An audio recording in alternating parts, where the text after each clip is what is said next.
Grüß euch miteinander, ich möchte euch da gerne vorlesen.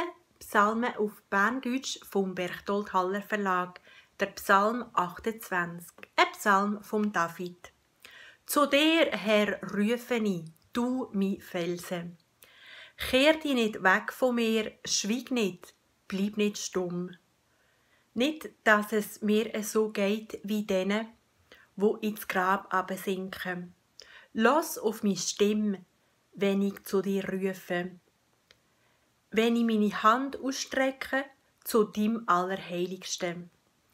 Stoss mich nicht weg, zusammen mit den Gottlosen, mit den Verbrechern, mit denen, wo freundlich schwätzen mit ihren Nachbarn, aber Böses planen in ihrem Herz. Gib ihnen, was ihre Untaten verdienen, nach dem Maß von ihrer Böse.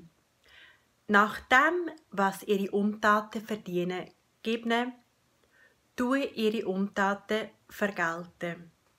Sie achten ja nicht auf das, was der Herr tut, nicht auf das, was seine Hand erschafft. Drum reissen ab und bauen nicht mehr auf. Der Herr will dich loben. Er hat gelost auf meine Stimme, wo ich ihm angehalten habe. Er hat mich gehört, wenn ich rufe.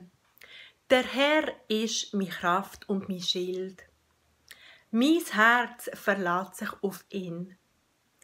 Er hat mir geholfen, drum juchzt mein Herz. Mit meinem Lied will ich ihm danken.